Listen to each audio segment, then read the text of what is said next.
ಎಲ್ಲರಿಗೂ ನಮಸ್ಕಾರ ವೀಕ್ಷಕರೇ. ಮೀನಾ ರಾಶಿಯವರಿಗೆ ಫೆಬ್ರವರಿ 1, 2, 3, 4, 5 ದಿನಗಳ ನಂತರ ನೀವು ಖಂಡಿತವಾಗಿ ಇದನ್ನು ತಿಳಿದುಕೊಂಡರೆ ಆಶ್ಚರ್ಯಚಕಿತರಾಗ್ತೀರಾ.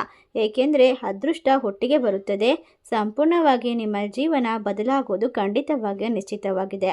ಒಬ್ಬ ಹೊಸ ವ್ಯಕ್ತಿಯ ಭೇಟಿ ನಿಮ್ಮ ಜೀವನದಲ್ಲಿ ಇರ್ತಕ್ಕಂಥ ಕಷ್ಟವನ್ನು ದೂರ ಮಾಡಿ ಪ್ರತಿಯೊಂದು ಸಂದರ್ಭದಲ್ಲೂ ಕೂಡ ಶಕ್ತಿ ಧೈರ್ಯವನ್ನು ತುಂಬುತ್ತದೆ.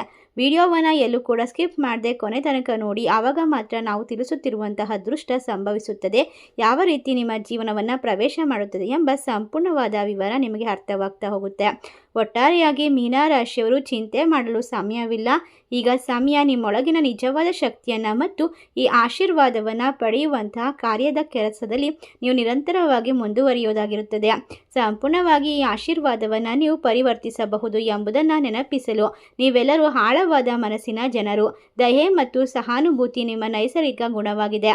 ಆದರೆ ಸ್ವಲ್ಪ ಸಮಯದಿಂದ ನಿಮ್ಮಲ್ಲಿ ಅನೇಕರಿಗೆ ಜೀವನವು ದೊಡ್ಡ ಸವಾಲಿನಂತೆ ತೋರಿಸಬಹುದು. ಕೆಲವು ಅಪರಿಚಿತ ಒಂಟಿತನದ ಹೊರೆ ನಿಮ್ಮ ಪ್ರಯತ್ನಗಳ ಫಲಿತಾಂಶವಾಗಿದೆ. ನಿರಾಸೆ, ನಿಮಗೆ ಬೇಕಾದನ್ನು ಪಡೆಯದಿರುವಂತಹ ಚಿಂತೆ, ಖರ್ಚುಗಳು ಹೆಚ್ಚಾಗುವುದು ಮುಂತಾದ ಹಲವು ಯೋಚನೆಗಳು ನಿಮ್ಮನ್ನು ಸುತ್ತುವರೆದಿರಬಹುದು. ಅಲ್ಲದೆ ಕೆಲವು ಕಷ್ಟಗಳು, ನಷ್ಟಗಳು ಸಂಭವಿಸಬಹುದು. ನೀವು ನಂಬಿದಂತಹ ಜನರು ನಿಮ್ಮನ್ನು ಅರ್ಥ ಮಾಡಿಕೊಳ್ಳದೆ ಇರಬಹುದು. ಆರೋಗ್ಯ ಸಮಸ್ಯೆಗಳು ನಿಮಗೆ ಸಮಸ್ಯೆಗಳನ್ನು ಉಂಟು ಮಾಡ್ತಿರಬಹುದು. ಇದು ಏಕೆ ನಡೆಯುತ್ತಿದೆ, ನನ್ನ ತಪ್ಪೇನು ಎಂದು ನೀವು ಒಮ್ಮೆ ನಿಮ್ಮನ್ನು ಕೇಳಿಕೊಳ್ತಿರಬಹುದು. ನೀವು ಕೇಳುತ್ತಿರುವಂತಹ ಪ್ರಶ್ನೆಗಳಿಗೆ ಉತ್ತರವು ನಿಮ್ಮ ಗ್ರಹಗಳ ಚಲನೆಯಲ್ಲಿದೆ. ಕೆಲವೊಂದಿಷ್ಟು ಬಾರಿ ಗ್ರಹಗಳ ಚಲನೆ ನಿಮ್ಮ ವಿರುದ್ಧ ನಡೆಯುವಾಗ ನಿಮ್ಮ ಜೀವನದಲ್ಲಿ ಆಕಸ್ಮಿಕವಾಗಿ ಕೆಲವೊಂದಿಷ್ಟು ತೊಂದರೆಗಳು ಬರ್ತಾ ಹೋಗುತ್ತೆ. ಆ ಸಮಸ್ಯೆಗಳನ್ನು ದೂರ ಮಾಡಿಕೊಳ್ಳುವಂತಹ ವಿಶೇಷವಾದ ಉತ್ತರಗಳು ಕೂಡ ನಿಮ್ಮ ಕೈಯಲ್ಲೇ ಇರುತ್ತೆ. ನಿಮ್ಮ ಗ್ರಹಗಳ ಚಲನೆಯಲ್ಲಿ ಪ್ರಸ್ತುತ ನಿಮ್ಮ ಜಾತಕದಲ್ಲಿ ಒಂದು ಕರ್ಮಶಾಸ್ತ್ರದ ಅಧಿಪತಿ ಶನಿ, ಇನ್ನೊಂದು ದೈವಿಕ ಗುರು ಅವರನ್ನು ನಿಮ್ಮನ್ನು ಪರೀಕ್ಷೆ ಮಾಡ್ತಿದ್ದಾರೆ. ಅದೇ ಸಮಯದಲ್ಲಿ ನಿಮ್ಮನ್ನು ಕೂಡ ರಕ್ಷಣೆ ಮಾಡ್ತಾರೆ. ಇದು ಹೇಗೆ ಸಾಧ್ಯ? ನಿಮ್ಮ ಹೃದಯವನ್ನು ಸ್ಪರ್ಶಿಸುವಂತಹ ಒಂದು ವಿಷಯವನ್ನು ನಾನು ನಿಮಗೆ ಹೇಳುತ್ತಿದ್ದೇನೆ. ಒಟ್ಟಾರೆಯಾಗಿ ಪ್ರಸ್ತುತವಾಗಿ ಶನಿ ನಿಮ್ಮ ರಾಶಿ ಚಕ್ರದ 12ನೇ ಮನೆಯಾದಂತಹ ವ್ಯಯಸ್ಥಾನದಲ್ಲಿ ಇರೋದ್ರಿಂದ ಖಂಡಿತವಾಗಿ ನೀವು ಯಾವುದೇ ಒಂದು ಸಂಪಾದನೆ ಮಾಡಿದ್ರು ಕೂಡ ಖರ್ಚುಗಳು, ನಷ್ಟಗಳು, ಒಂಟಿತನ, ರಹಸ್ಯ ಶತ್ರುಗಳು ಹೆಚ್ಚಾಗ್ತಾ ಹೋಗ್ತಾರೆ. ಈ ಸಮಯದಲ್ಲಿ ಗುರು ನಿಮಗೆ ಆಶೀರ್ವಾದವನ್ನು ನೀಡ್ತಿದ್ದಾರೆ. ಆದರೂ ಕೂಡ ಒಬ್ಬ ವಿಶೇಷವಾದ ವ್ಯಕ್ತಿಯ ಆಗಮನ ನಿಮ್ಮ ಜೀವನದ ಕಷ್ಟಗಳನ್ನು ದೂರ ಮಾಡುತ್ತೆ. ಫೆಬ್ರವರಿ 1, 2, 3, 4, 5, 6 ದಿನಗಳ ನಂತರ ನಿಮ್ಮ ಮನೆಯಲ್ಲಿ, ನಿಮ್ಮ ಜೀವನದಲ್ಲಿ ಖಂಡಿತವಾಗಿ ಇದೇ ನಡೀತಾ ಹೋಗುತ್ತೆ. ಶತ್ರುಗಳನ್ನು ದೂರ ಮಾಡ್ಕೊಳ್ಳೋದು ಹೇಗೆ, ಮಿತ್ರಗಳು ಯಾರು ಅಂತ ಕಂಡುಹಿಡಿಯೋದು ಹೇಗೆ? ಖಂಡಿತವಾಗಿ ಈ ಸಮಯದಲ್ಲಿ 3 ಜಾಗಗಳಿಗೆ ನೀವು ಹೋಗೋದನ್ನು ತಪ್ಪಿಸಬೇಕು. ಆ 3 ಜಾಗಗಳು ಯಾವ್ಯಾವು, ಅಲ್ಲಿಗೆ ಹೋಗೋದ್ರಿಂದ ನೀವು ಏನೆಲ್ಲ ಕಳೆದುಕೊಳ್ತೀರಾ, ಯಾವ ರೀತಿ ತೊಂದರೆಗೆ ಒಳಗಾಗ್ತೀರಾ ಎಂಬ ಸಂಪೂರ್ಣವಾದ ವಿಶೇಷವಾದ ಮಾಹಿತಿ ಇದರಲ್ಲಿದೆ. ಈ ಸಮಯದಲ್ಲಿ ಈ ರಾಶಿ ಚಕ್ರದವರು ಅಂದರೆ ಫೆಬ್ರವರಿ 1ನೇ ತಾರೀಕಿಗೆ ಹುಣ್ಣಿಮೆ ಬಂದಿದ್ದರಿಂದ ಮೀನಾ ರಾಶಿಯರು ಒಂದು ಮನಸ್ಸಿನ ಭಾವನಾತ್ಮಕ ಅಲೆಗಳಿಗೆ ಬೇಗನೆ ಒಂದು ಒಳಗಾಗುವಂತಹ ಸ್ವಭಾವವನ್ನು ಹೊಂದಿರೋದ್ರಿಂದ ಖಂಡಿತವಾಗಿ ನಿಮ್ಮ ಜೀವನದಲ್ಲಿ ಈ ಸಮಯ ನೀವು ಆಕಸ್ಮಿಕವಾಗಿ ಕೆಲವೊಂದಿಷ್ಟು ತೊಂದರೆಗಳನ್ನು ಮೈ ಮೇಲೆ ಎಳೆದುಕೊಳ್ಳುವಂತಹ ಸಾಧ್ಯತೆ ಇರುತ್ತೆ. ಇದರಿಂದಾಗಿ ನಿಮ್ಮ ಜೀವನದಲ್ಲಿ ಕೆಲವೊಂದಿಷ್ಟು ಶತ್ರುಗಳು, ಆಸ್ಪತ್ರೆ, ನಿದ್ರಾಹೀನತೆ, ಮೋಕ್ಷ ಅಥವಾ ವಿದೇಶ ಪ್ರಯಾಣಗಳು ಇತ್ಯಾದಿಗಳನ್ನು ಪ್ರತಿನಿಧಿಸಲಾಗುತ್ತದೆ. ನಿಮ್ಮ ಮನೆಗೆ ಶನಿ ದೇವರ ಆಗಮನ ಎಂದರೆ ನಿಮ್ಮ ಜೀವನದಲ್ಲಿ ಒಂದು ದೊಡ್ಡ ಆಳವಾದ ಶುದ್ಧೀಕರಣ ಪ್ರಾರಂಭವಾಗುತ್ತಿದೆ ಎಂದರ್ಥ. ನಾವು ನಮ್ಮ ಮನೆಯಲ್ಲಿರುವಂತಹ ಎಲ್ಲ ನಿಷ್ಪ್ರಯೋಜಕ ವಸ್ತುಗಳನ್ನು ತೊಡೆದು ಹಾಕುತ್ತೇವೆ, ಮನೆಯನ್ನು ಸ್ವಚ್ಛಗೊಳಿಸುತ್ತೇವೆ. ಹಾಗೆಯೇ ಸರಿಯಾಗಿ ಹೇಳೋದಾದರೆ ಶನಿದೇವನು ನಿಮ್ಮ ಜೀವನದಲ್ಲಿ ಸಂಗ್ರಹವಾಗಿರುವಂತಹ ಅನಗತ್ಯ ವಸ್ತುಗಳು ಮತ್ತು ಜನಗಳನ್ನು ತೆಗೆದುಹಾಕ್ತಾನೆ. ನಿಮ್ಮ ಬಾಂಧವ್ಯ, ಕೆಟ್ಟ ಅಭ್ಯಾಸಗಳು, ನಿಷ್ಪ್ರಯೋಜಕ ಆಲೋಚನೆಗಳು ಮತ್ತು ಅಹಂಕಾರವನ್ನು ಹೊರಹಾಕುತ್ತಿದ್ದಾನೆ. ಇದು ನಡೆಯುತ್ತಿರುವಾಗ ಸ್ವಲ್ಪ ನೋವಿನಿಂದ ಕೂಡಿರುತ್ತೆ ಮತ್ತು ಕಷ್ಟಕರವೆನಿಸುತ್ತದೆ. ಆದರೆ ಈ ಶುದ್ಧೀಕರಣ ಪೂರ್ಣಗೊಂಡ ನಂತರ ನಿಮ್ಮ ಜೀವನವು ಹೆಚ್ಚು ಸುಲಭ ಮತ್ತು ಹೆಚ್ಚು ಶಾಂತಿಯುತವಾಗಿರುತ್ತೆ. ಅದೇ ರೀತಿ ಈ ಸಮಯದಲ್ಲಿ ಖಂಡಿತವಾಗಿ ನಿಮ್ಮ ಜೀವನದಲ್ಲಿ ಇರ್ತಕ್ಕಂಥ ಪ್ರತಿಯೊಂದು ಕಷ್ಟಗಳಿಂದ ಸಂಪೂರ್ಣವಾಗಿ ಹೊರಬರ್ತೀರಾ, ನೆಮ್ಮದಿಯನ್ನು ಕಂಡುಕೊಳ್ತೀರಾ. ಹೊಸ ವಿಷಯವನ್ನು ಕಲಿಯೋಕೆ ಉತ್ಸಾಹಭರಿತರಾಗಿರಬೇಕು. ಒಟ್ಟಾರೆಯಾಗಿ ಈ ಸಮಯದಲ್ಲಿ ಗ್ರಹಗಳ ಆಟದ ಜೊತೆಗೆ ನಿಮ್ಮ ಜೀವನಕ್ಕೆ ಬರ್ತಕ್ಕಂಥ ಹೊಸ ವ್ಯಕ್ತಿಯ ಸಂಪೂರ್ಣವಾದ ಆಶೀರ್ವಾದ ಮತ್ತು ಅವರ ಬುದ್ಧಿವಂತಿಕೆ ಸೇರಿದಾಗ ನಿಮ್ಮನ್ನು ತಡೆಯೋದಕ್ಕೆ ಯಾರಿಂದ ಕೂಡ ಸಾಧ್ಯವಿಲ್ಲ. ನಿಮ್ಮ ಭವಿಷ್ಯದ ಬಗ್ಗೆ ನೀವು ಯೋಚನೆ ಮಾಡ್ತಿರ್ತೀರಾ. ಒಟ್ಟಾರೆಯಾಗಿ ಈ ಸಮಯದಲ್ಲಿ ಇನ್ನೊಬ್ಬ ವ್ಯಕ್ತಿಯನ್ನು ಅರ್ಥ ಮಾಡಿಕೊಳ್ಳೋದು, ಬೇರೆಯವರಾಗಿರಬಹುದು, ನಿಧಾನವಾಗಿ ಮತ್ತು ಸ್ಪಷ್ಟವಾಗಿ ಮಾತನಾಡಿ. ವಿಶೇಷವಾಗಿ ಮಕ್ಕಳೊಂದಿಗೆ ಮಾತನಾಡುವಾಗ ಕೂಡ ನೀವು ಹೆಚ್ಚು ಜಾಗರೂಕರಾಗಿರಬೇಕಾಗುತ್ತೆ. ಈ ಸಮಯ ನಿಮ್ಮ ಆರೋಗ್ಯಕ್ಕೆ ಸಂಬಂಧಪಟ್ಟಂತೆ ಉದ್ಯಮಿಗಳು ತಮ್ಮ ವ್ಯವಹಾರದಲ್ಲಿ ನ್ಯೂನತೆಗಳನ್ನು ಸರಿಪಡಿಸ್ಕೊಳ್ಬೇಕು. ಆರ್ಥಿಕವಾಗಿ ನೀವು ಯಾವುದೇ ಹಳೆಯ ಸಾಲವನ್ನು ತೀರಿಸಲು ಪ್ರಯತ್ನ ಪಡ್ತಾ ಇದ್ರೆ ಅಥವಾ ಖರ್ಚುಗಳನ್ನು ನಿಯಂತ್ರಿಸಲು ಕಠಿಣ ನಿರ್ಧಾರವನ್ನು ತೆಗೆದುಕೊಳ್ತೀರಾ. ಆರೋಗ್ಯದ ದೃಷ್ಟಿಯಿಂದ ಇದು ನಿಮಗೆ ಹೊಸ ಆರೋಗ್ಯಕರ ಅಭ್ಯಾಸವನ್ನು ಪ್ರಾರಂಭ ಮಾಡೋಕೆ ಸೂಕ್ತವಾದ ಸಮಯವಾಗಿರುತ್ತೆ. ಒಟ್ಟಾರೆ ನಿಮ್ಮ ಜೀವನದಲ್ಲಿ ಫೆಬ್ರವರಿ 1, 2, 3, 4, 5 ದಿನಗಳ ನಂತರ ಹೊಸ ಅಭ್ಯಾಸಗಳು ನಿಮ್ಮ ಜೀವನವನ್ನು ಅದ್ಭುತ ಮಾಡುತ್ತೆ. ಆರೋಗ್ಯ ದೃಷ್ಟಿಯಿಂದ ಅದ್ಭುತವಾಗಿರುತ್ತೆ. ಒಟ್ಟಾರೆಯಾಗಿ ಹಣ ಗಳಿಸಲು ಕೂಡ ಅನುಕೂಲಕರವಾಗಿರುವ ಸಮಯ. ನೀವು ವ್ಯಾಯಾಮವನ್ನು ಪ್ರಾರಂಭ ಮಾಡ್ಬೋದು. ಈ ಸಮಯದಲ್ಲಿ ದೀರ್ಘಕಾಲದವರೆಗೂ ಕೂಡ ಪ್ರಯೋಜನವನ್ನು ಪಡೆದುಕೊಳ್ಳೋದಕ್ಕೆ ಯೋಗದ ಮೊರೆ ಹೋಗೋದು ಅತ್ಯುತ್ತಮ. ಕುಟುಂಬದ ವಾತಾವರಣ ಶಾಂತಿಯಾಗಿರುತ್ತೆ. ನೀವು ಕೆಲಸದಲ್ಲಿ ಒತ್ತಡವಿದ್ರೂ ಸಹ ನಿಮ್ಮ ಕುಟುಂಬ ಸದಸ್ಯರ ಸಂಪೂರ್ಣ ಬೆಂಬಲವನ್ನು ಪಡೆದುಕೊಳ್ತೀರಾ.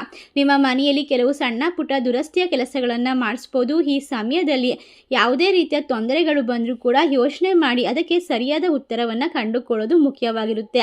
ಹಲವಾರು ವರ್ಷಗಳಿಂದ ಕೆಲಸ ಮಾಡ್ತಾ ಇದ್ರೂ ಕೂಡ ಹಣವನ್ನು ಉಳಿಸೋಕೆ ಆಗ್ತಾ ಇಲ್ಲ. ಯಾವುದೇ ಹೊಸ ಆಸ್ತಿಯನ್ನು ಖರೀದಿ ಮಾಡೋದಕ್ಕೆ ಆಗ್ತಾ ಇಲ್ಲ. ನಿಮ್ಮ ತಪ್ಪು ಎಲ್ಲಿದೆ ಅಂತ ನೀವು ಯೋಚನೆ ಮಾಡ್ತಾ ಇದ್ರೆ ಖಂಡಿತವಾಗಿ ಕೆಲವೊಂದಿಷ್ಟು ಬೇಡದೇ ಇರುವ ವಿಷಯಗಳ ಬಗ್ಗೆ ಯೋಚನೆ ಮಾಡೋದನ್ನು ಬಿಟ್ಟು ನಿಮ್ಮ ಜೀವನದಲ್ಲಿ ಯಶಸ್ಸಿನ ಕಡೆಗೆ ಸಾಗೋದಕ್ಕೆ ಯಾವ ಕೆಲಸವನ್ನು ಮಾಡಬೇಕು ಎನ್ನುವಂತಹ ಪ್ರಶ್ನೆಗಳನ್ನು ನಿಮ್ಮ ಮನಸ್ಸಿನಲ್ಲಿ ನೀವು ಹಾಕ್ಕೊಳ್ಬೇಕಾಗುತ್ತೆ. ಈ ಸಮಯ ಹೊಸ ವ್ಯಕ್ತಿಯ ಭೇಟಿ ನಿಮ್ಮ ಬಾಳಿನ ದಿಕ್ಕನ್ನು ಬದಲಾಯಿಸುತ್ತೆ. ಖಂಡಿತವಾಗಿ ನಿಮಗೆ ಶಾಂತಿ ನೆಮ್ಮದಿಯನ್ನು ತಂದುಕೊಡುತ್ತೆ. ಆ ವ್ಯಕ್ತಿ ಬಂದ ನಂತರ ನಿಮ್ಮ ವಾತಾವರಣ ಮತ್ತು ನಿಮ್ಮ ಮಾತುಕತೆಯಲ್ಲಿ ಬದಲಾವಣೆಯನ್ನು ಕಂಡುಕೊಳ್ತೀರಾ. ನಿಮಗೆ ವಿಶೇಷವಾಗಿ ರಿಯಲ್ ಎಸ್ಟೇಟ್ ಬಗ್ಗೆ ಅಥವಾ ಯಾವುದೇ ರೀತಿಯ ಹಣ ಹೂಡಿಕೆಯ ಬಗ್ಗೆ ಸಂಪೂರ್ಣವಾದ ಮಾಹಿತಿಯನ್ನು ತಿಳಿಸಿಕೊಡ್ತಾರೆ.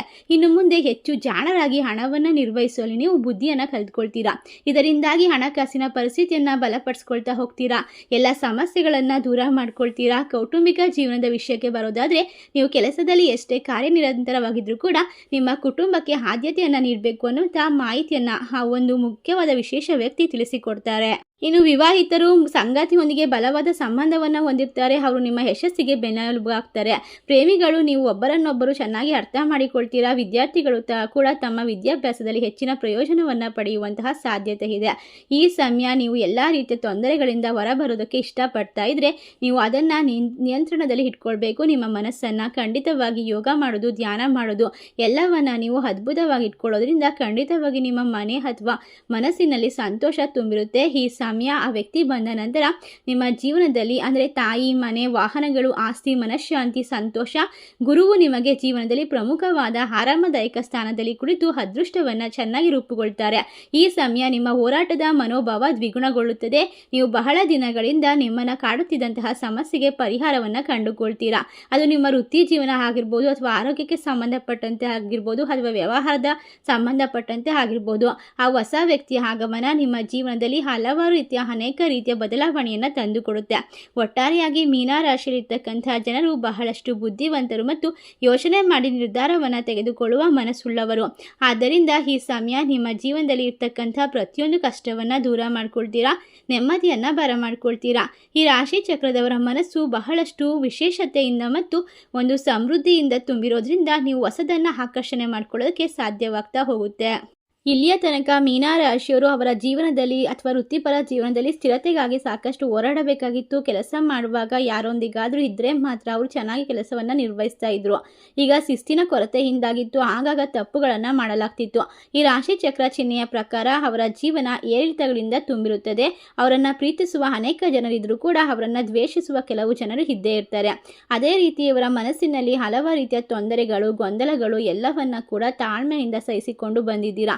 ಸಮಾಜದಲ್ಲಿ ತಾವು ಒಳ್ಳೆಯ ಹೆಸರುಗಳನ್ನು ಗಳಿಸಿಕೊಳ್ಳೋದನ್ನು ನೋಡಿ ಅಸೂಯೆ ಪಡುವವರು ಇದ್ದಾರೆ. ಅದಕ್ಕಾಗಿ ನೀವು ದೊಡ್ಡವರಾದರೆ ಅವರನ್ನು ತಡೆಯಲು ಪ್ರಯತ್ನಿಸ್ತೀರಾ ಅಥವಾ ಜೀವನದಲ್ಲಿ ಮುಖ್ಯ ಸಮಸ್ಯೆ ಅಂದರೆ ಕುಟುಂಬದ ಜವಾಬ್ದಾರಿ. ಚಿಕ್ಕ ವಯಸ್ಸಿನಿಂದಲೇ ಅವರಿಗೆ ಆರ್ಥಿಕ ಪರಿಸ್ಥಿತಿಯ ಅರಿವಾಗಿರುತ್ತೆ. ಕುಟುಂಬದ ಜವಾಬ್ದಾರಿಗಳು ಹೆಗಲ ಮೇಲೆ ಬಿದ್ದಿರೋದ್ರಿಂದ ಅವರು ಬೇಗನೆ ಪ್ರಬುದ್ಧತೆಯನ್ನು ಹೊಂದಿರ್ತಾರೆ. ಖಂಡಿತವಾಗಿ ಜವಾಬ್ದಾರಿಗಳಿಂದ ನೀವು ಸಾಕಷ್ಟು ಒತ್ತಡವನ್ನು ಎದುರಿಸ್ತಿದ್ದೀರಾ. ನಿಮ್ಮ ಜೀವನದಲ್ಲಿ ಬಯಸುವಂತಹ ಅನೇಕ ಜನರಿದ್ರೂ ಕೂಡ ನಿಮಗೆ ಕೆಟ್ಟದ್ದನ್ನು ಬಯಸುವಂತಹ ಜನರು ಕೂಡ ಜೊತೆಯಲ್ಲಿರ್ತಾರೆ. ಹೊಸ ವ್ಯಕ್ತಿ ಬಂದ ನಂತರ ನಿಮ್ಮ ಜೀವನದಲ್ಲಿ ಯಾರು ಒಳ್ಳೆಯವರು, ಯಾರು ಕೆಟ್ಟವರು, ನಿಮ್ಮ ದೌರ್ಬಲ್ಯಗಳೇನು, ನಿಮ್ಮ ರಹಸ್ಯಗಳನ್ನು ಯಾವ ರೀತಿ ಯಾರಿಗೂ ಹಂಚಿಕೊಳ್ಳದೆ ಅದನ್ನು ಒಂದು ವಿಶೇಷವಾಗಿ ಸೀಕ್ರೆಟ್ ಆಗಿ ಇಟ್ಟು ಜೀವನದಲ್ಲಿ ವಿಶೇಷ ಅವಕಾಶಗಳನ್ನು ಪಡೆದುಕೊಳ್ಬೇಕು ಎನ್ನುವಂತಹ ವಿಶೇಷವಾದ ಸ್ನೇಹಿತರ ಒಂದು ಸಂಪೂರ್ಣವಾದ ಬೆಂಬಲದ ಮೂಲಕ ವ್ಯಾಪಾರ, ವ್ಯವಹಾರ, ಹಣಕಾಸಿನ ಯೋಜನೆಯಲ್ಲಿ ಅದ್ಭುತವಾಗಿ ನೀವು ವಶಪಡಿಸಿಕೊಳ್ತೀರಾ. ಖಂಡಿತವಾಗಿ ನೀವು ಪ್ರಯತ್ನಿಸುವಂತಹ ಎಲ್ಲ ಕೆಲಸಗಳು ಕೂಡ ಈ ಸಮಯದಲ್ಲಿ ಸಾಧ್ಯವಾದಷ್ಟು ಸಕ್ಸಸ್ ಸಿಗ್ತಾ ಹೋಗುತ್ತೆ ಅಂತ ಹೇಳಿದ್ರೆ ತಪ್ಪಾಗೋದಿಲ್ಲ. ಇನ್ನು ವ್ಯವಹಾರ ಮಾಡುವಾಗ ಹೊಸ ಪರಿಚಯಸ್ಥರ ರೂಪದಲ್ಲಿ ನಿಮ್ಮ ಜೀವನವನ್ನ ಪ್ರವೇಶ ಮಾಡಬಹುದು. ನೀವು ಅವರ ಮೋಡಿಗೆ ಒಳಗಾಗುತ್ತೀರಾ. ನಿಮ್ಮ ಜೀವನವನ್ನ ಖಂಡಿತವಾಗಿ ಅವರು ಉತ್ತಮ ರೀತಿಯಲ್ಲಿ ನಡೆಸಿಕೊಂಡು ಹೋಗೋದಕ್ಕೆ ಒಂದು ಸಲಹೆಗಳನ್ನ ನೀಡ್ತಾರೆ. ಅಂತಹ ಸಂಬಂಧಗಳು ನಿಮಗೆ ಉತ್ತಮ ಖ್ಯಾತಿಯನ್ನ ತಂದುಕೊಡುತ್ತೆ. ನಿಮ್ಮ ಕುಟುಂಬವನ್ನ ಅದ್ಭುತವಾಗಿ ಮಾಡುತ್ತೆ. ಇಲ್ಲಿಯವರೆಗೆ ನೀವು ಕಳೆದುಕೊಂಡಂತಹ ಮಾನಸಿಕ ಶಾಂತಿ, ನೆಮ್ಮದಿ ಮತ್ತು ಆಧ್ಯಾತ್ಮಿಕ ಅಭಿವೃದ್ಧಿಯನ್ನ ಈ ಸಮಯದಲ್ಲಿ ಕಂಡುಕೊಳ್ಳಬಹುದು. ಇನ್ನು ಮೀನ ರಾಶಿಯವರು ಗುರುಕಾರಕನಾಗಿರೋದ್ರಿಂದ ಸ್ಪಷ್ಟವಾಗಿ ಇರೋದು ಉತ್ತಮ ಸಂಪತ್ತನ್ನು ಪಡೆದುಕೊಳ್ತೀರಾ. ಖಂಡಿತವಾಗಿ ನಿಮ್ಮ ಜೀವನದಲ್ಲಿ ಅದೃಷ್ಟಶಾಲಿ ಮತ್ತು ವಿಶೇಷವಾಗಿ ಶಿಕ್ಷಣ, ಜ್ಞಾನದ ವಿಸ್ತರಣೆಗೆ ಗುರುಕಾರಕನಾಗಿರೋದ್ರಿಂದ ಉತ್ತಮವಾದ ಗುಣಗಳು ನಿಮ್ಮನ್ನ ಶಕ್ತಿವಂತರನ್ನಾಗಿ, ಧೈರ್ಯವಂತರನ್ನಾಗಿ ಮತ್ತು ಬಲಿಷ್ಠವಂತರನ್ನಾಗಿ ಮಾಡ್ತಾ ಹೋಗುತ್ತೆ. ಇನ್ನು ಖಂಡಿತ ಈ ಹುಣ್ಣಿಮೆ ಮುಗಿದ 4-5 ದಿನಗಳಲ್ಲಿ ನೀವು ಈ ಸ್ಥಳಗಳಿಗೆ ಹೋಗೋದ್ರಿಂದ ಖಂಡಿತವಾಗಿ ನಿಮ್ಮ ಪ್ರಾಣಕ್ಕೆ ವಿಶೇಷವಾಗಿ ತೊಂದರೆ ಬರುತ್ತೆ. ಪ್ರಾಣವನ್ನು ಕಳೆದುಕೊಳ್ಳುವಂತಹ ದೊಡ್ಡ ದೊಡ್ಡ ಅಪಘಾತಗಳು ಎದುರಾಗುತ್ತೆ. ಇದರಿಂದ ನಿಮ್ಮನ್ನು ದೇವರು ಕೂಡ ಉಳಿಸೋದಕ್ಕೆ ಸಾಧ್ಯವಾಗೋದಿಲ್ಲ. ಬಹಳ ಮುಖ್ಯವಾದ ವಿಷಯ, ಜೋಪಾನವಾಗಿ ಗಮನ ಇಟ್ಟು ಕೇಳಿ. ಈ ಜಗತ್ತಿನಲ್ಲಿ ಎಲ್ಲೇ ಇದ್ರೂ ಕೂಡ, ಯಾವುದೇ ಕೆಲಸ ಇದ್ರೂ ಕೂಡ ಈ ಒಂದು ವಿಡಿಯೋವನ್ನು ಅನುಸರಿಸಿ. ಏಕೆಂದರೆ ಈ 3 ಸ್ಥಳಗಳಿಗೆ ನೀವು ಹೋಗೋದ್ರಿಂದ ಖಂಡಿತವಾಗಿ ಅಪಾಯಗಳು ಎದುರಾಗ್ತಾ ಹೋಗುತ್ತೆ. ಮಾನಸಿಕವಾಗಿ, ದೈಹಿಕವಾಗಿ ತೊಂದರೆಗೆ ಒಳಗಾಗ್ತೀರಾ. ಅಷ್ಟೇ ಅಲ್ಲದೆ ಈ ಸಮಯ ಜೀವನ ನಿಮ್ಮದು, ಅದೇ ರೀತಿ ನಿಮ್ಮ ಜೀವ ಅಮೂಲ್ಯವಾಗಿರುತ್ತದೆ. ಈ ಸಮಯದಲ್ಲಿ ಕೋಪ ಮಾಡ್ಕೊಳ್ಳೋದನ್ನು ಕಡಿಮೆ ಮಾಡಬೇಕು. ತಾಳ್ಮೆಯಿಂದ ನಿರ್ಧಾರವನ್ನು ತೆಗೆದುಕೊಳ್ಬೇಕು. ಒಟ್ಟಾರೆಯಾಗಿ ಈ ಸಮಯದಲ್ಲಿ ನೀವು ಜೀವನವನ್ನು ಅದ್ಭುತವಾಗಿ ನಡೆಸ್ಕೊಂಡು ಹೋಗಬೇಕು. ಯಶಸ್ಸನ್ನು ಕಂಡುಕೊಳ್ಬೇಕು. ಸಂಪತ್ತಿನಿಂದ ಕೂಡಿರುವಂತಹ ಐಷಾರಾಮಿ ಬದುಕನ್ನು ಬದುಕಬೇಕು ಅಂತ ಆಸೆ ಪಡುವಂತಹ ವ್ಯಕ್ತಿಗಳಾಗಿರ್ತೀರಾ. ಆದ್ದರಿಂದ ಕೆಲವೊಂದು ಬಾರಿ ನಿಮಗೆ ಗೊತ್ತೋ ಗೊತ್ತಿಲ್ಲದೆ, ತಿಳಿದೋ ತಿಳಿಯದೆ ಕೆಲವೊಂದಿಷ್ಟು ತಪ್ಪುಗಳನ್ನು ಮಾಡ್ಬೋದು. ಆದ್ದರಿಂದ ಈ ಸಮಯ ನಾವು ತಿಳಿಸುವಂತಹ ಪ್ರತಿಯೊಂದು ಮಾರ್ಗವನ್ನು ಅನುಸರಿಸಿ. ಸ್ಥಿರತೆ, ಸೌಕರ್ಯ, ಭದ್ರತೆಗೆ ಹೆಚ್ಚಿನ ಪ್ರಾಮುಖ್ಯತೆ ನೀಡುವಂತಹ ಮೀನ ರಾಶಿಯವರೇ, ಈ ಸಮಯ ನಿಮಗೆ ನಕಾರಾತ್ಮಕ ಶಕ್ತಿಗಳ ವಿರುದ್ಧ ಹೋರಾಡೋಕ್ಕೆ ಶಕ್ತಿ ಕಡಿಮೆ ಇರುತ್ತೆ. ಏಕೆಂದರೆ 1ನೇ ತಾರೀಕು ಹುಣ್ಣಿಮೆ ಮುಗಿದಿರೋದ್ರಿಂದ 4-5 ದಿನಗಳವರೆಗೂ ಕೂಡ ನಿಮ್ಮ ಜೀವನದಲ್ಲಿ ಕೆಲವೊಂದಿಷ್ಟು ದೊಡ್ಡ ದೊಡ್ಡ ತೊಂದರೆಗಳು ಎದುರಾಗಬಹುದು. ನಕಾರಾತ್ಮಕ ಶಕ್ತಿಗಳ ಒಂದು ಕಾಟದಿಂದಾಗಿ ನಿಮಗೆ ತೊಂದರೆಗಳು ಹೆಚ್ಚಾಗ್ತಾ ಹೋಗುತ್ತೆ. ಇದರಿಂದಾಗಿ ಆ ಮಾನಸಿಕ ಶಾಂತಿ ಹಾಳಾಗುತ್ತೆ, ಆರ್ಥಿಕ ಸ್ಥಿರತೆ ದೂರ ಆಗುತ್ತೆ. ಒಟ್ಟಾರೆಯಾಗಿ ರಾಶಿಯವರು ಮಾಡಬೇಕಾದಂತಹ ಪ್ರತಿಯೊಂದು ಕೆಲಸದಲ್ಲೂ ಕೂಡ ಅಡೆತಡೆಗಳನ್ನು ಅನುಭವಿಸಬೇಕಾಗುತ್ತೆ. ಭವಿಷ್ಯ ಮತ್ತು ನಿಮ್ಮ ಯೋಗಕ್ಷೇಮಕ್ಕಾಗಿ ಮಾತ್ರ ಜ್ಯೋತಿಷ್ಯದ ಸತ್ಯವನ್ನು ನೀವು ಅರ್ಥ ಮಾಡ್ಕೊಳ್ಬೇಕಾಗುತ್ತೆ. ನೀವು ಜೀವನದಲ್ಲಿ ಇಡುವಂತಹ ಪ್ರತಿಯೊಂದು ಹೆಜ್ಜೆಯಲ್ಲೂ ಜಾಗರೂಕರಾಗಿರಬೇಕು. ಈ ಸಮಯ ಸಂಪೂರ್ಣವಾಗಿ ಹಾನಿಗೆ ಒಳಗಾಗಬಾರ್ದು. ಅಂದರೆ ಒಂದು ಸಣ್ಣ ತಪ್ಪು ಕೂಡ ದೊಡ್ಡ ಅಪಘಾತಕ್ಕೆ ಕಾರಣವಾಗಬಹುದು.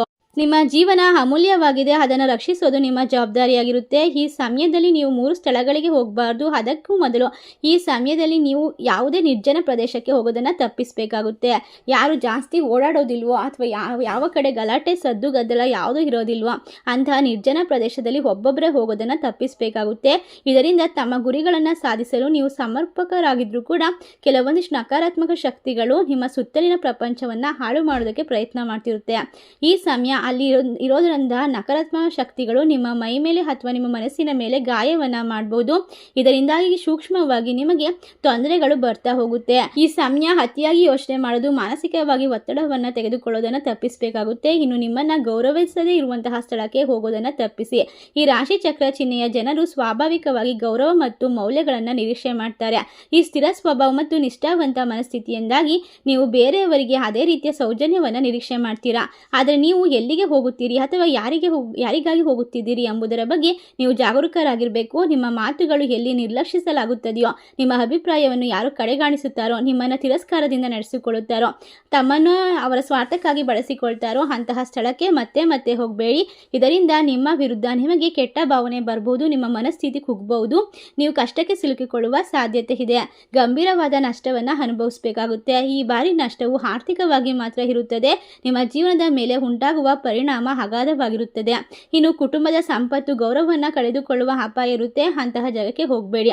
ಇನ್ನು ವಿಶೇಷವಾಗಿ ನಿಮ್ಮನ್ನು ಯಾವುದೋ ಒಂದು ಸ್ನೇಹಿತರು ಅಥವಾ ಹೊಸ ಸ್ನೇಹಿತರು, ಹಳೆ ಪರಿಚಯಸ್ಥರು ಡೇಟಿಂಗ್ ಅಥವಾ ಮೋಜು ಮಸ್ತಿ ಮಾಡೋದಕ್ಕಾಗಿ ದೂರದ ಸ್ಥಳಗಳಿಗೆ, ಹೊಸ ಸ್ಥಳಗಳಿಗೆ ಕರೆದ್ರೆ ಖಂಡಿತವಾಗಿ ಅಲ್ಲಿಗೆ ಹೋಗೋದನ್ನು ತಪ್ಪಿಸಬೇಕು. ನೀವು ಬೀಳಬೇಕೆಂದು ಬಯಸುವಂತಹ ದುಷ್ಟ ಆಸೆಗಳಿಂದಾಗಿ ಅವರು ನಿಮಗೆ ತಿಳಿದೋ ತಿಳಿಯದೆ ಅಪಾಯಕ್ಕೆ ಸಿಲುಕುವಂತಹ ಸ್ಥಳಗಳಿಗೆ, ಸನ್ನಿವೇಶಗಳಿಗೆ ಕರೆದುಕೊಂಡು ಹೋಗ್ಬೋದು. ನೀವು ಹಿಂದೆ ಕೆಲವು ಸಮಸ್ಯೆಗಳನ್ನು ಎದುರಿಸಿರ್ಬೋದು. ಆಗಿರಬಹುದು ಅಥವಾ ಕೆಲವು ತೊಂದರೆಗಳನ್ನು ಎದುರಿಸಿರಬಹುದು. ಅದಕ್ಕೆ ಕಾರಣ ನೀವು ಹತ್ತಿರ ಇರುವ ಜನರಾಗಿರಬಹುದು. ನೀವು ಅವರನ್ನು ನಂಬಿದಾಗ ಅವರು ನಿಮ್ಮನ್ನು ಮೋಸಗೊಳಿಸಬಹುದು ಅಥವಾ ನೀವು ಅನಿರೀಕ್ಷಿತವಾದ ಅಪಘಾತದಲ್ಲಿ ಸಿಲುಕಿಕೊಂಡಿರಬಹುದು. ಈ ರೀತಿಯ ಸ್ನೇಹಿತರು ಅಥವಾ ಸಂಬಂಧಿಕರು ನಿಮ್ಮ ದೌರ್ಬಲ್ಯವನ್ನು ಬಳಸಿಕೊಳ್ಳುವ ಮೂಲಕ ನಿಮ್ಮನ್ನು ಸುಲಭವಾಗಿ ಬಲೆಗೆ ಬೀಳಿಸಿಕೊಳ್ಳಬಹುದು. ಆದ್ದರಿಂದ ಯಾರಾದರೂ ನಿಮ್ಮನ್ನು ಹೊಸ ಅಥವಾ ಅಸುರಕ್ಷಿತ ಸ್ಥಳಕ್ಕೆ ಆಹ್ವಾನ ಮಾಡಿದ್ರೆ ಅವರನ್ನು ನಂಬೇಡಿ. ವಿಶೇಷವಾಗಿ ರಾತ್ರಿಯಲ್ಲಿ ಅಥವಾ ಜನದಟ್ಟಣೆಯ ಪ್ರದೇಶದಲ್ಲಿ ಹೊರಗೆ ಹೋಗೋದು ಒಳ್ಳೆಯದಲ್ಲ. ನಿಮ್ಮ ಸ್ವಂತ ಒಳಿತಿಗಾಗಿ ಜನರೊಂದಿಗೆ ಹೊರಗೆ ಹೋಗೋದು ನಿಮ್ಮ ಜೀವನಕ್ಕೆ ಸರಿಪಡಿಸಲಾಗದ ಹಾನಿಯನ್ನು ಉಂಟು ಮಾಡುತ್ತೆ. ನಿಮ್ಮ ರಾಶಿ ಚಕ್ರದ ಮೇಲೆ ಸಹಜವಾಗಿ ತೊಂದರೆಗಳು ಬರುವ ಸಾಧ್ಯತೆ ಇದೆ. ಒಟ್ಟಾರೆಯಾಗಿ ನೀರಿರುವಂತಹ ಸ್ಥಳ ಅಥವಾ ಯಾವುದೇ ರೀತಿಯ ಹಳೆಯ ದೇವಾಲಯಗಳಿಗೆ ನೀವು ಭೇಟಿ ನೀಡೋದನ್ನು ತಪ್ಪಿಸಬೇಕು. ಎಲ್ಲಿ ಪೂಜೆ ಪುನಸ್ಕಾರ ನಡೆಯೋದಿಲ್ವೋ ಅಂತಹ ದೇವಾಲಯಗಳು ಮತ್ತು ಬೆಟ್ಟ ಗುಡ್ಡಗಳಿಗೆಲ್ಲ ಹೋಗೋದನ್ನು ತಪ್ಪಿಸಿ. ಈ 5 ದಿನಗಳು ಎಚ್ಚರಿಕೆಯಿಂದಾಗಿದ್ದರೆ ಖಂಡಿತವಾಗಿ ನೀವು ಎಲ್ಲ ರೀತಿಯ ತೊಂದರೆಗಳಿಂದ ಹೊರಗೆ ಬರಬಹುದು. ಅಪಘಾತದ ಅಥವಾ ಯಾವುದೇ ರೀತಿಯ ಅಸುರಕ್ಷಿತ ಸ್ಥಳದಿಂದ ಒಮ್ಮೆ ನೀವು ತಪ್ಪಿಸಿಕೊಂಡರೆ ಖಂಡಿತ 100 ವರ್ಷಗಳವರೆಗೂ ಕೂಡ ಆಯಸ್ಸು ವೃದ್ಧಿಯಾಗುತ್ತೆ ಅಂತ ಹೇಳಿದ್ರೆ ತಪ್ಪಾಗೋದಿಲ್ಲ. ಒಮ್ಮೆ ಮನುಷ್ಯನಿಗೆ ಆರೋಗ್ಯ ಸಮಸ್ಯೆ ಅಥವಾ ನಕಾರಾತ್ಮಕ ಅಂಶದ ತೊಂದರೆ ಬಂದರೆ ಖಂಡಿತವಾಗಿ ಅದು ಹಲವಾರು ವರ್ಷಗಳವರೆಗೆ ಕಾಡುತ್ತೆ. ನಿಮ್ಮ ವ್ಯವಹಾರದಲ್ಲಿ ನಿಮಗೆ ತೊಂದರೆಯನ್ನು ಕೊಡುತ್ತೆ. ಈ ಸಮಯದಲ್ಲಿ ನಿಮ್ಮ ವ್ಯವಹಾರದಲ್ಲಿ ಶ್ರೇಷ್ಠರಾಗಲು, ಹೆಚ್ಚಿನ ಅವಕಾಶಗಳನ್ನು ಪಡೆದುಕೊಳ್ಳಲು, ಅನುಭವವನ್ನು ಪಡೆದುಕೊಳ್ಳಲು, ವ್ಯವಹಾರದಲ್ಲಿ ಜಾಗರೂಕರಾಗಿರಲು ಈ ಸಮಯ ದುರ್ಗಾದೇವಿಗೆ ಪೂಜೆಯನ್ನು ಸಲ್ಲಿಸಿ ಓಂ ದುಂ ದುರ್ಗಾಯ ನಮಃ ಮಂತ್ರವನ್ನು 108 ಬಾರಿ ಜಪಿಸಿ. ಇದರಿಂದ ಅಪಾಯ ಬಂದರೂ ಕೂಡ ಅದರಿಂದ ಪಾರಾಗುವಂತಹ ಶಕ್ತಿ, ಸಾಮರ್ಥ್ಯ, ಜ್ಞಾನ ವೃದ್ಧಿಯಾಗ್ತಾ ಹೋಗುತ್ತೆ. ಖಂಡಿತವಾಗಿ ನೀವು ಕೆಲಸ ಮಾಡುವಂತಹ ಕೆಲಸದ ಸ್ಥಳದಲ್ಲಿ ನಿಮಗೆ ಶ್ರೀಮಂತಿಗೆ ಹೆಚ್ಚಾಗಿ ಆಗುವಂತಹ ಸಾಧ್ಯತೆ ಇದೆ. ಇನ್ನು ಮುಂದೆ ಹಲವಾರು ವರ್ಷಗಳಿಂದ ಕಾಯುತ್ತಿದ್ದಂತಹ ನಿಮ್ಮ ಎಲ್ಲ ಆಸೆಗಳು ಪೂರೈಸುವಂತಹ ಸಮಯ ಹತ್ತಿರಕ್ಕೆ ಬಂದಿದೆ. ಉತ್ತಮ ಜ್ಞಾನವಿದ್ದರೆ ಮತ್ತು ನಿಮ್ಮ ಜೀವನದಲ್ಲಿ ಎಲ್ಲವನ್ನ ಪಡೆದುಕೊಳ್ಳುವಂತಹ ಅವಕಾಶ ಸಿಗ್ತಾ ಹೋಗುತ್ತೆ. ಈ ಸಮಯ ನಿಮ್ಮ ಮನಸ್ಥಿತಿ ಅದ್ಭುತವಾಗಿದ್ದರೆ ಮನೆ ಸ್ಥಿತಿ, ಪರಿಸ್ಥಿತಿಗಳು ಎಲ್ಲವೂ ಅದ್ಭುತವಾಗುತ್ತೆ ಅಂತ ಹೇಳ್ತಾ ಈ ಒಂದು ಸಮಯ ನಿಮ್ಮ ಮೇಲೆ ನಂಬಿಕೆ ಇಟ್ಟು ಹೆಜ್ಜೆಯನ್ನು ಮುಂದೆ ಇರಿಸಿ ದೇವರ ಆಶೀರ್ವಾದವನ್ನು ಸದಾ ಪಡೆದುಕೊಳ್ಳಿ. ತಂದೆ ತಾಯಿಗೆ ಗೌರವವನ್ನು ಕೊಡೋದನ್ನು ಮರಿಬೇಡಿ. ಈ ವಿಶೇಷವಾದ ಮಾಹಿತಿ ನಿಮಗೆಲ್ಲ ಇಷ್ಟವಾಗಿದ್ರೆ ನಿಮ್ಮ ಫ್ರೆಂಡ್ಸ್ ಆ್ಯಂಡ್ ಫ್ಯಾಮಿಲಿಗೆ ಶೇರ್ ಮಾಡಿ. ನಮ್ಮ ಚಾನಲ್ಗೆ ಸಬ್ಸ್ಕ್ರೈಬ್ ಮಾಡಿ. ಸರ್ವೇ ಜನ ಸುಖಿನೋ ಭವಂತು. ಧನ್ಯವಾದಗಳು.